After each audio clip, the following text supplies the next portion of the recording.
오늘은 보시는 것처럼 대림절 첫째 주가 되어서 초 한자루에 불을 밝히고 예배를 시작합니다. 매년 12월이 되면은 예수님 탄생하신 것을 기억하고 기다리고 환영하는 마음으로 초에 한 자루, 두 자루 불을 켜고 성탄절을 기다리며 예배를 드립니다. 우리가 촛불을 켜는 것은 두 가지 의미가 있죠. 하나는 예수님의 탄생을 기다리는 성탄절의 의미가 있고요. 또 하나 우리는 예수님의 재림을 기다리는 믿음의 사람들이기 때문에 예수님 오실 때에 우리가 깜깜한 상태가 아니라 밝은 모습으로 준비된 모습으로 예수님 맞이하겠다.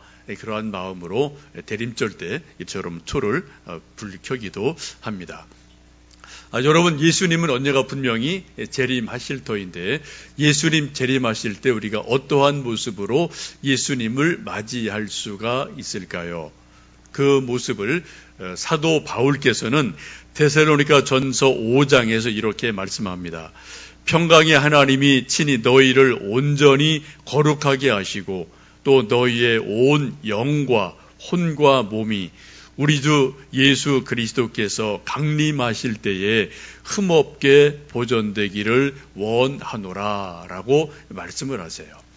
예수님께서 다시 강림하실 때, 재림하실 때 우리의 영과 혼과 몸이 흠이 없이 온전한 모습으로 보존이 되었다가 그러한 모습으로 재림하실 예수님을 맞이하라 라고 사도 바울은 강력하게 우리에게 권면하고 있습니다. 우리 인간은 복합적인 존재입니다. 여기 영, 혼, 몸을 영어 성경 보시면은 스피릿, 소울, 바디 이제 세 가지 단어로 이제 사용을 하고 있습니다. 제가 가끔 보여드리는 그림인데 동그라미 그림을 한번 보시겠습니까? 우리 인간은 가장 깊은 곳에 영이 있어요. 스피릿이 있죠. 그 다음에 혼, 소울이 있습니다. 그 다음에 맨 바깥에 우리 바디, 몸이 있는 복합적인 존재입니다. 한 가지가 아주 복잡다단한 그러한 기능들, 역할들을 가지고 있죠. 우리 몸만 해도 우리가 다 이해할 수 없어요. 아주 쉬운 것 하나 말씀드리면 우리 몸 속에 있는 혈관, 핏줄이 길이가 약 12만 킬로가 된다고 합니다. 그건 의사들의 말입니다. 지구 2바퀴 반을 돌고 있는 엄청난 혈관이 제 몸속에 있고 여러분들 지금 몸속에 다 그런 혈관이 있으세요. 이 혈관 속에서 또 뼈 속에서 매일매일 피가 생성이 되죠. 그때 적혈구, 백혈구, 혈소판 이런 것들이 만들어지는데 하루에 자그마치 약 5천억 개의 그런 것들이 만들어진대요.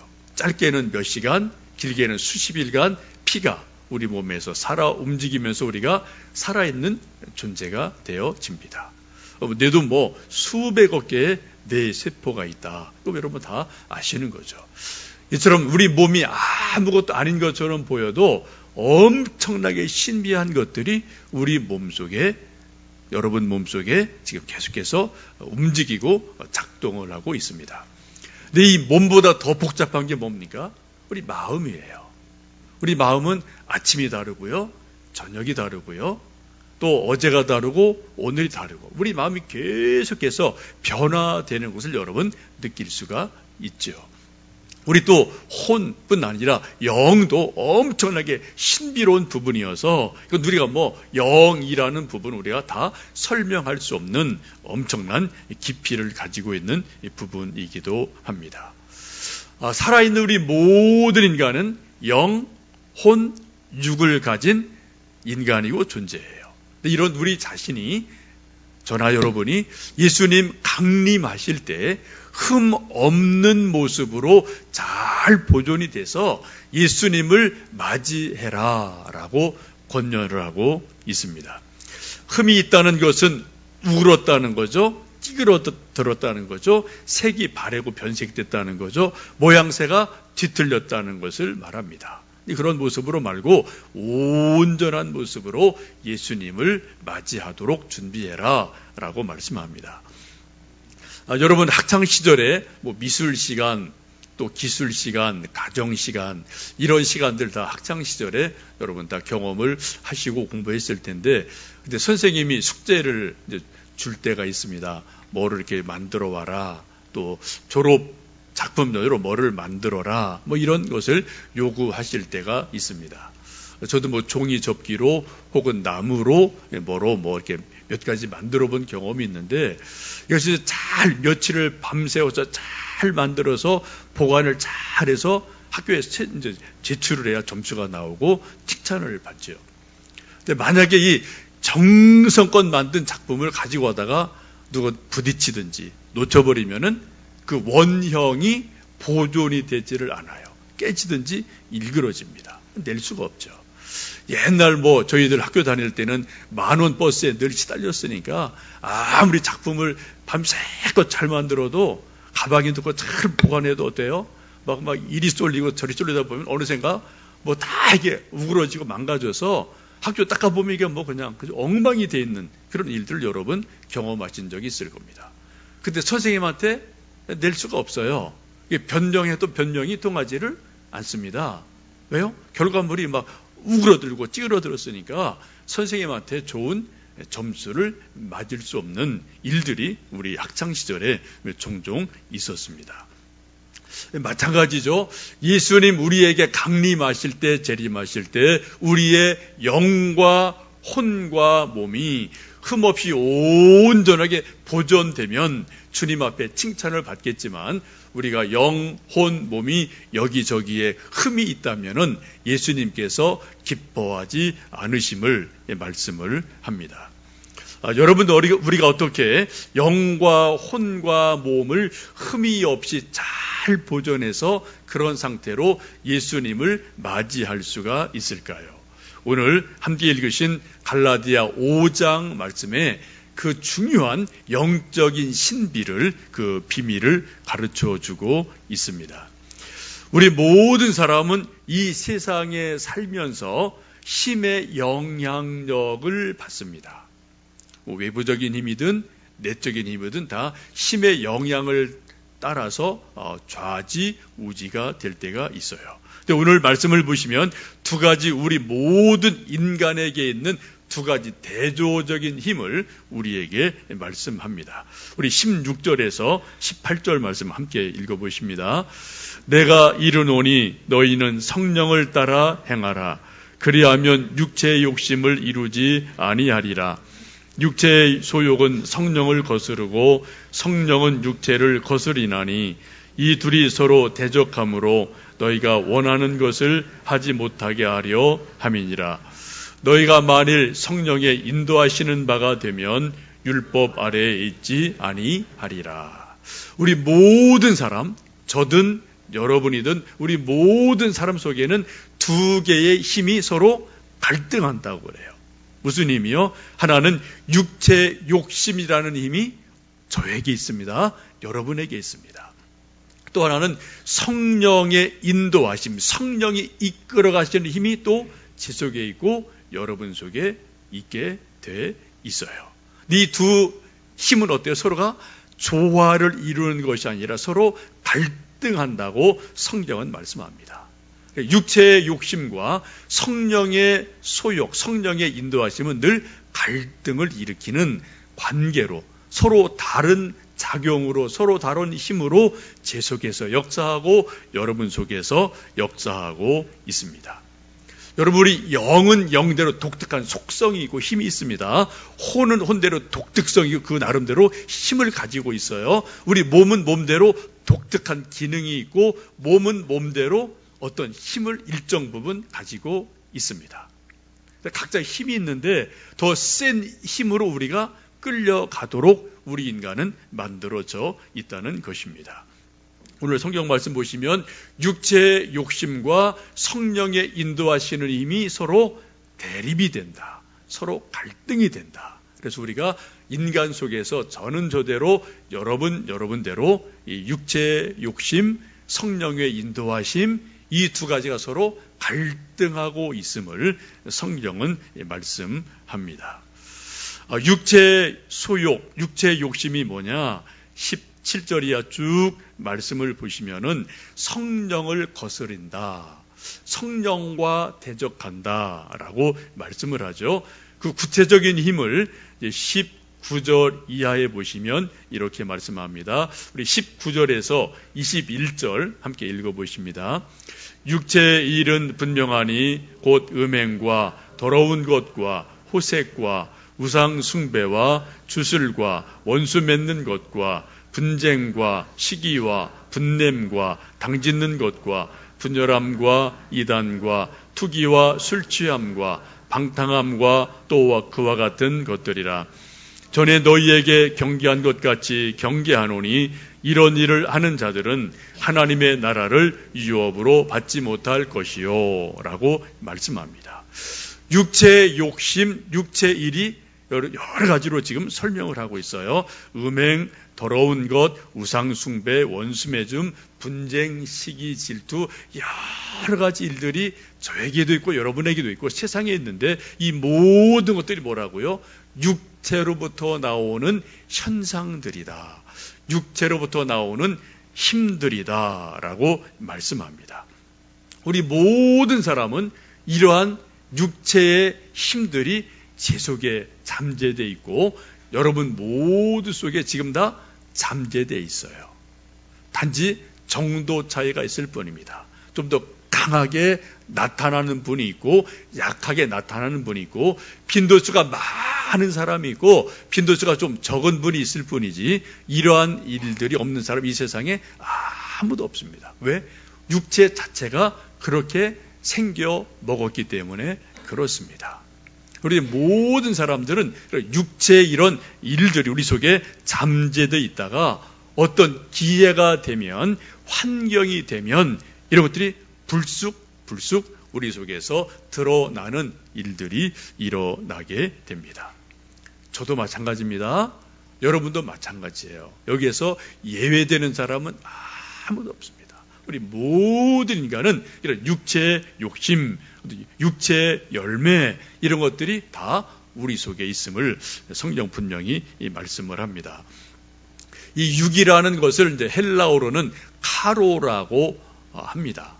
상당히 복잡한 이제 의미를 담고 있는 말씀인데 언제 한번 기회 되면 제가 초대하고 싶은 분이 있어요. 제가 한 2년 전에 이제 저희 모임에서 어떤 특별한 분을 좀 강사로 초청해서 요 본문 말씀을 중심으로 육이 뭐냐, 소위 카로라는 게 뭐냐 이런 거를 깊이 연구한 분을 초청해서 몇 시간 말씀을 들은 적이 있는데 이제 신부님입니다. 프란치스칸이라고 프란치스코에 소속이 되어 있는 고계영 신부라고 계시는데 이분이 이쪽에 엄청나게 깊은 연구한 전문가시더라고요. 그래서 저희들 모임에서 한번 초청해서 몇 시간 이제 말씀을 들었는데 저희들이 몰랐던 제가 몰랐던 새로운 부분들을 상당히 좀 깊게 좀 이렇게 들을 수 있는 기회가 있었어요. 저도 어떤 한계가 있어서 언젠지 모르지만 좀 기회가 되면 특강으로 한번 좀 그런 분들 모셔서 말씀을 들어봐도 우리 인간이 도대체 뭐냐, 우리 육이 도대체 뭐냐 이런 것들을 성경 말씀을 근거로 좀 깊이 있게 알 수 있을 기회가 있지 않을까 생각을 해봅니다. 여러분 육체의 욕심대로 산다는 것은 한마디로 말씀드리면 본능대로 산다는 겁니다. 본능의 가장 중요한 건 뭡니까? 내가 제일 우선이에요. 다른 거 필요 없어요. 먼저 내가 제일 중요한 거죠. 모든 일을 생각할 때, 모든 일을 판단하고 결정할 때 기준이 뭐예요? 나예요, 나. 내 욕심, 내 필요, 나한테 유리한 것, 이것이 모든 일의 결정이고 우선권이 되는 것이 육체의 욕심이고 본능의 본질이기도 합니다. 예수님 말씀하신 너희는 먼저 그의 나라와 그의 의를 구하라 이 말씀과 대치가 되죠. 예수님 늘 우리에게 먼저 하나님 생각해라, 하나님 나라 생각해라, 그리고 그런 기준으로 결정하고 판단해라 라고 말하는데 우리 육체는 어떻게 해요? 안 해요. 본능대로 내가 먼저 생각해요. 기준이 모든 것이 바로 나 자신임을 말씀을 합니다. 우리 모든 사람에게는 이런 육체의 욕심, 육체의 소욕, 육체의 일들이 있다라고 사도 바울이 말씀을 하죠. 여러분, 우리 인간들이 육체의 욕심이 한번 마음속에 딱 생기면은 이 욕심이 얼마나 강렬한지 어느 누구도 그 욕심을 떼어낼 수가 없습니다. 이 세상에 살아있는 생물 가운데 좀 달라붙는 힘, 흡착력이 가장 강력한 것이 여러분 뭔지 아십니까? 홍합이라고 그래요. 연구자들에 의하면 홍합보면 이렇게 어떻게 이렇게 좀 줄들이 말라 있는 게 있잖아요. 거기에 살아 있을 때는 그것이 바위에 딱 달라붙는 역할을 하죠. 흡착판 역할을 하죠. 근데 그것이 2mm 정도의 가늘한 그런 굵기일지라도 그게 살아있을 때는 그 2mm짜리 패드 하나, 줄 하나가 12.5kg을 끌어당기는 힘이 있다고 그래요. 이 세상에서 가장 강력한 흡착력, 붙는 힘이 있는 게 홍합이다. 그렇죠? 의료계에서는 이 홍합의 그런 것들을 어떻게 잘 이용해서 수술할 때 어떻게 잘 이용해야 되나, 이런 연구들이 나름대로 이루어지고 있기도 합니다. 근데 우리 인간의 욕심은 이 홍합의 패드 부착력보다 훨씬 더 강해서 뭔가 딱 필이 꽂히면은 절대 이거 놓지 않습니다. 포기 안 합니다. 포기 못 합니다. 우리 인간의 욕심이 언제 여러분 끝날까요? 네? 네, 지금 여러분 말씀하셨어요. 죽어야 끝나요. 죽으면 끝나는 거예요. 솔로몬도 전도서 12장에서 말씀합니다. 우리 모든 육체의 정욕이 언제요? 죽으면 끝난다. 몸은 흙으로 돌아가고 우리 영은 하나님 주신 하늘로 돌아가면 우리 모든 인간의 정욕은 끝이 난다라고 전도서 12장에서 말씀을 하고 있습니다. 종교개혁자 칼빈은 인간의 욕심이 얼마나 강렬한지 그것은 마치 동물의 어떤 강한 애착심보다도 더 강력한 것이 인간의 욕심이다라고 종교개혁자 칼빈은 이야기를 하고 있습니다. 성경이 그렇게 말씀하죠. 욕심이 잉태한즉 죄를 낳고 죄가 장성한즉 사망을 낳느니라. 욕심은 어디까지 가야지 끝장이 나요? 사망까지 가야지 끝이 나는 거예요. 욕심이라는 건요. 이게 참 묘하죠, 그죠? 여러분, 이런 강렬한 우리 인간의 육체의 욕심의 결과가 무엇입니까? 21절 끝부분에 보시면은 이러한 육체의 일들을 쭉 맺는 그러한 사람들은 21절 끝부분에 보시면은 이런 일을 하는 자들은 하나님의 나라를 유업으로 받지 못한다라고 말씀하고 있습니다. 참 불행한 일이 일어나는 거죠. 열심히 예수님 믿었는데 믿음을 생활했는데 이런 육체의 열매로 사는 사람들은 결국이 하나님 나라를 천국을 유업으로 받지 못한다라고 말씀합니다. 요 근래에 좀 매스컴에서 이제 좀 또 몇 번 이야기된 한 젊은 재벌 아들이 있습니다. 하나 그룹에 아마 아들 하나가 또 변호사들을 몇 사람 모아놓고 술 한잔 하다가 뭐 쥐어맞고 뭐 이렇게 했던 행패를 부렸던 일들이 노출이 됐죠. 몇 년 전에 이 사람이 또 청계산에서 사건을 쳤던 일이 있거든요. 제가 그 집 알아요. 제가 전교에 있을 때 거기 막 공사하던 그 집이에요. 제가 가봤는데 하여튼 뭐 청계산에서도 뭐 하여튼 사건이 있었고요. 또 그 다음에 또 뭐 사건이 있었고 이번에 또 변호사들 몇 사람 불러놓고 뭐 술 한잔 하고 이렇게 하다가 줘봤고 뭐 이런 일이 있었어요. 여러분이 만약에 하나 그룹의 회장이라면 이 아들에게 기업을 물려줘야 될까요? 물려주지 말아야 될까요? 여러분 어떻게 하시겠어요? 물려줄까요? 물려주지 말아야 될까요? 지금 이런 육체를 따라 살아가는 그 아들에게 많은 돈을 물려주면 이 아들 잘 될까요? 망할까요? 어느 쪽이 더 강할까요? 망할 가능성이 훨씬 더 많습니다. 제가 만약 아버지라면 물려주지 않습니다. 왜요? 더 더 망해요. 더 망해요. 돈 때문에 더 망해요. 여러분, 하나님도 마찬가지예요. 우리 인생들이 육체를 따라 살아가면은 그런 결과가 뭐라고요? 그런 사람은 하나님의 나라를 유업으로 받을 수 없다라고 지금 분명하게 성경은 말씀을 하고 있습니다. 오늘 갈라디아 5장에서 말씀하시는 아주 중요한 진리는 우리 모든 인간의 속에는 육체의 욕심, 육체의 힘이 있고 성령의 이끄시는 힘이 있는데 어떤 힘을 따라 살아가느냐라는 것을 말씀하시면서 우리 인간의 육체의 욕심을 이기는 힘은 두 가지밖에 없다라고 말씀합니다. 첫 번째는 성령 충만하셔야 돼요. 두 번째는 우리가 십자가에 완전히 죽는 길밖에는 없다라고 말씀을 합니다. 우리 성경 말씀 갈라디아 5장 22절, 23절 말씀 읽어보실까요?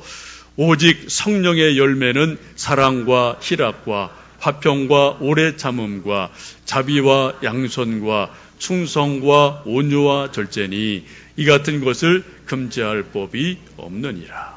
성령의 열매는 육체의 열매와 전혀 대조적이죠. 사랑, 희락, 화평, 오래 참음, 자비, 양선, 충성, 온유, 절제, 이런 아름다운 하나님 닮은 성품이 우리 속에서 역사하고 그런 힘으로 우리가 인생을 살아가도록 이끌어 가신다라고 말씀을 합니다. 우리 인생의 중요한 것은 어떤 힘이 더 세냐는 거예요. 육체를 끌어가는 힘이 더 세냐 아니면 성령의 이끄심이 더 세냐, 이것에 따라서 우리가 왼쪽 오른쪽 이렇게 저렇게 될 수가 있다는 거죠. 만약에 육체 욕심이 끄는 힘이 100인데 성령 충만함이 80이라면 우리가 어느 쪽으로 끌려갑니까? 육체 쪽으로 끌려가게 돼 있어요. 우리 인간은 살아있는 존재고 더 센 힘으로 끌려가게 돼 있으니까. 근데 육체의 욕심이 1000인데 성령 충만함이 만이다. 그럼 어떻게 해요? 우리는 성령 충만함으로 성령도 우리는 또 그쪽으로 걸어가게 돼 있는 것이 우리 인간입니다. 저도 그렇고 여러분 모두 그러셔요. 그래서 우리가 하나님을 올바로 잘 믿으면 어쩔 수 없이 우리는 성령 충만함을 기도하셔야 돼요. 성령 충만하지 않고는 어떤 누구도 육체의 이 강력한 힘을 이길 수 있는 사람은 이 세상에 아무도 없습니다.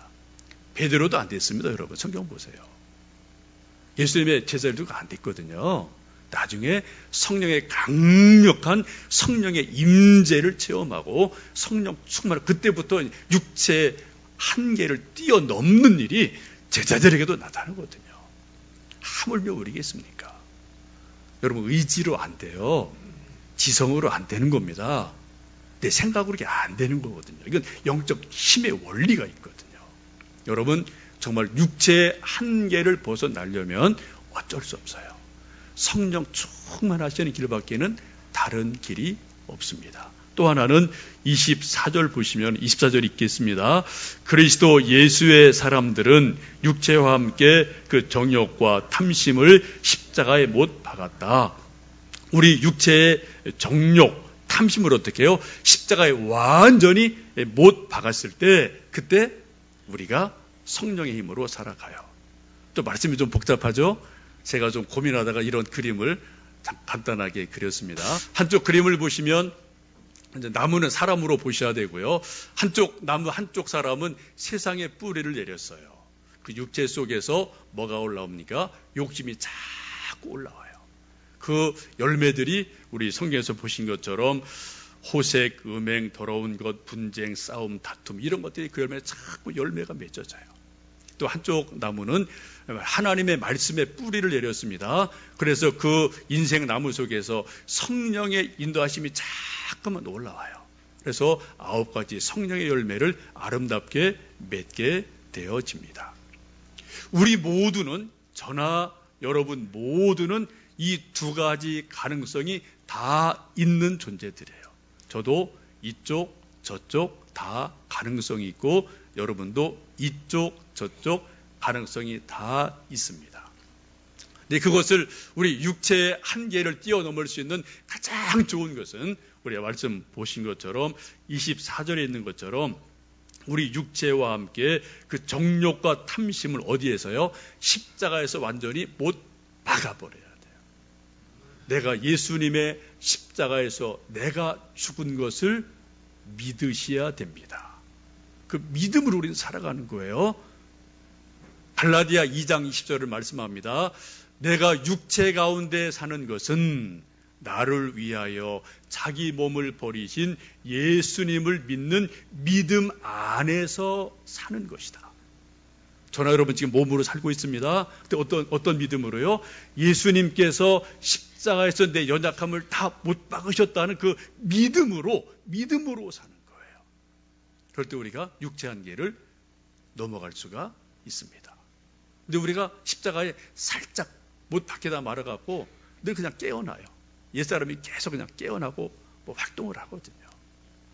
제가 그 그림에서 이렇게 점점점점점점 이렇게 그림을 점점점으로 가운데 선을 큰 것은 소위 삼투압입니다.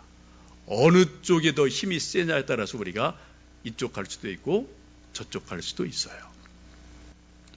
여러분, 지금까지 신앙생활 해오시면서 가장 성령 충만했던 때가 언제이십니까?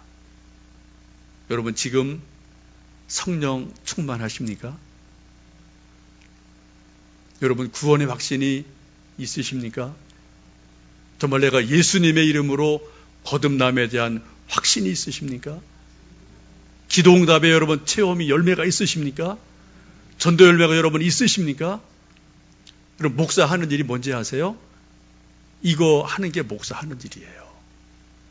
저 스스로에게, 제가 저한테, 또 목사가 여러분 성도들에게 자꾸 이 질문 던지는 게 목사할 가장 중요한 일이에요. 구원의 확신이 있으십니까? 정말 거듭나셨습니까? 정말 예수님 믿으십니까? 정말 천국의 소망이 있으십니까? 기도해 보시고 응답 받은 일이 있으신가요? 여러분 전도 예수님이 그렇게 유언처럼 말씀하신 전도 열매 맺어본 적이 있으신가요? 아니 지금 성령 충만하십니까? 이거를 계속해서 목사인 제가 저에게 또 그리고 여러분들에게 끊임없이 질문하고 옆구리를 찔리는 게 이게 바로 목사가 할 일이거든요. 여러분 지금 성령 충만하십니까? 고민하셔야 돼요. 여러분 지금까지 예수님 믿고 신앙생활 나름대로 수십 년 쭉 해오셨어요. 그 수십 년 신앙생활의 세월 가운데 여러분 생각에 그때가 가장 성령 충만했다. 그때가 언제십니까? 그때 몇 년 전 언제신가요? 근데 지금 왜 안 됩니까? 더 성장하고 더 성숙해야 됨에도 불구하고 왜 안 될까요? 고민해야 되지 않을까요, 여러분? 오늘 사도 바울은 말씀하기를 육체의 욕심을 따라 살지 아니하려면 성령 충만해야 된다라고 강력하게 우리에게 말씀을 하고 있습니다. 오늘 이제 예배 좀 마치고 나면은 제가 하나님을 경험하는 삶이라는 성경 공부를 1년 하신 분들이 있어서 이제 5분 수료식을 합니다. 그분들에게 어떻게 해야 되나 이제 이런저런 이제 기도하고 선물을 뭘 할까 좀 기도도 했는데요. 이제 며칠 전에 마지막 이제 종강 시간을 가지면서 1년간 공부하시면서 좀 깨달은 것, 느낀 것, 하나님을 경험한 게 뭐가 있으십니까? 책 제목이 그거예요. 하나님을 경험하는 삶. 중간에 그만둔 분도 있고 또 아직 시작 안 한 분도 있는데 다시 좀 여러분 도전하시면 좋겠습니다. 근데 여러분들 각자 자기 간증을 써서 함께 저한테 주고 또 나누었는데 이런 어떤 분이 그러한 고백을 했습니다. 전 교회에서 한번 이 책을 공부했대요. 그래서 옛날에 한 번 한 거니까 별 새로울 게 있겠나 그런 마음으로 시작을 하셨습니다. 1년을 쭉 공부하시면서 그분의 고백은 하나님을 점점점 경험하고 알아가면서 얼음같이 냉랭하던 내 마음이 영혼이 점점점 뜨거워졌다. 뜨거움이 회복됐다. 그런 고백을 하셨어요. 여러분 사람이 몸이 따뜻해야지 살아있는 겁니다. 여러분 시체 여러분 보셨나요? 저는 시체 많이 만져봤어요. 장례 가면 다 저희들이 기도하고 하니까 싸늘해요. 정말 썬뜻해요. 살아있는 사람은 온기가 있습니다. 온기가 있어요. 우리 믿음 마찬가지입니다. 우리 영혼에 온기가 있어야 돼요. 우리 마음에 따사로움이 있어야 돼요. 우리 말의 생각에 성령님 주시는 따사로움이 있을 때 그 사람이, 그 영혼이 살아있는 영혼입니다. 계속해서 그분이 말씀합니다. 가장 많이 변한 것 중에 한두 가지는 성경을 많이 빨리 읽으려고 했는데 이제는 천천히 깊게 읽으려고 노력을 합니다. 또 하나는 다른 사람들의 목소리에 귀를 기울입니다.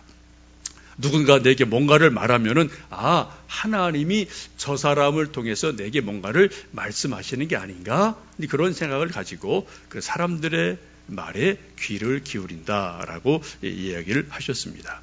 저희가 공부한 그 책의 중요한 원리 가운데 하나가 하나님께서는 성령 안에서 성경을 통하여, 기도를 통하여, 사건과 환경을 통하여, 교회를 통해서 우리에게 지금도 말씀하신다.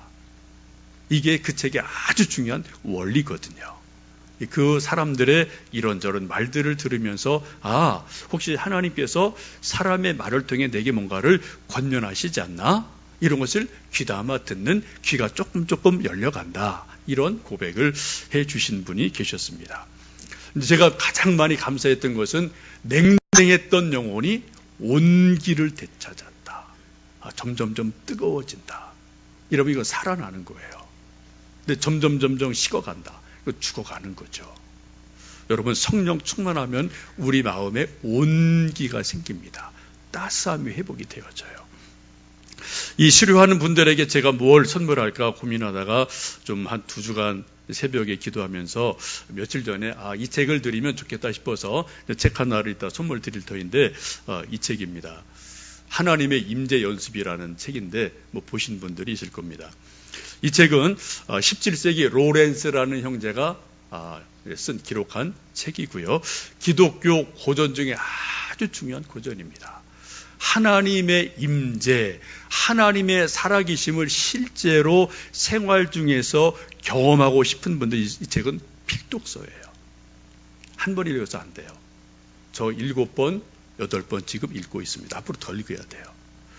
제가 처음에 젊어서 이 책 읽었을 때 머리로 끄떡끄떡했습니다. 맞지, 그렇지. 근데 제가 이 책을 제대로 읽은 것은 개척하고 난 이후입니다. 개척교회를 하고 저 일을 경험하고 여러분도 다 가신 뒤에 청소할 때 있고 주방 들어가서 정리할 때도 있고 그런 거 제가 안 보일 때 조금 할 일이 생기거든요. 이런 것들을 경험하면서 이 책을 읽어보니까 이제는 몸으로 이 책이 읽혀져요.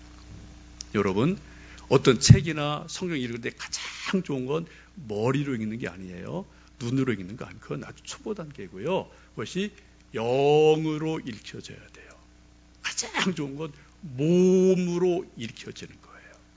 제가 조금 더 2-3번 이 책 제가 더 읽어야 됩니다. 여러분에게 강력히 권합니다. 하나님의 임재 연습이라는 이 책을 좀 여러분 꼭 좀 보시면 좋겠습니다. 이분은 이제 젊어서 전쟁에 나갔다가 부상을 당해서 다리 한쪽을 다쳐요. 그래 평생 좀 이렇게 절룩거리며 사시는 분인데 이제 수도사가 되고 싶은 마음이 있어서 중세니까 이제 수도원을 찾아갑니다. 이제 수도사가 돼요. 자기 생각에는 수도사가 대부분 가서 성경 읽고 노래 부르고 묵상하고 기도 이런 게 이제 수도사 기본 생활이니까 그런 거 기대를 가지고 갔는데 수도원 원장이 그 일을 시키잖아요. 수도원은 원장이 최고입니다. 명령은 그건 그대로 서약하고 들어가니까 그대로 해야 되거든요. 이분에게 주어진 일이 주방팀 봉사예요. 주방장입니다. 이분은 음식 만드는데 소질이 없어요. 몸도 불편해서 아주 싫어하는 일이에요. 근데 어쩔 수 없어요. 수도원에 있으려면 그 말씀을 순종해야 되거든요. 그래서 처음에 몇 년간은 죽을 것 같은 마음의 갈등, 고민을 하게 됩니다. 믿음으로 몇 년을 잘 이겨내요. 그리고 나서 그때부터 어느 순간부터 하나님의 임재하심이 그 로렌스 형제의 일상생활 속에 엄청나게 부은 일들이 계속 반복이 되어져요. 이제 그런 기록이 이 책에 기록이 되어 있거든요. 어느 날은 동료들 위해서 부엌에서 달걀로 오믈렛을 만들고 설거지를 하고 굳은 일 다 한 거죠. 다 일을 마치고 부엌 바닥에 무릎을 꿇고 하나님 또 오늘 하루 소임을 잘 감당하게 해주셔서 감사합니다 라고 기도할 때 하나님께서 강력하게 역사하셔서 임재를 주셔서 하나님의 그 영광을 그 속에서 봐요. 그리고 말하기를 이 세상의 어떤 왕보다도 내가 더 행복한 사람이다. 내가 정말 하나님의 사람이다라는 그런 깊은 고백을 책 곳곳에서 하는 것을 볼 수가 있습니다. 로렌스 형제가 이런 일들을 경험할 수 있는 가장 중요한 것은 성령님의 인도하심에 순종했다는 거예요.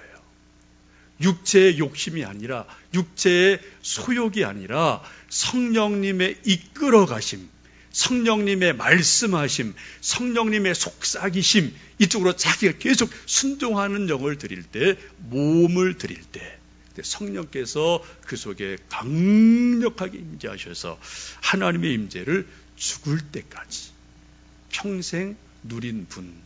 후대에 수많은 사람이 이 책을 읽으면서 하나님의 임재를 이해하고 경험을 하고 갈망하는 그러한 일들이 일어나게 됩니다. 여러분, 성령 충만하신 이 길 이외에는 우리가 육체의 한계를 뛰어넘을 수가 없습니다. 저도 마찬가지예요. 여러분도 마찬가지입니다.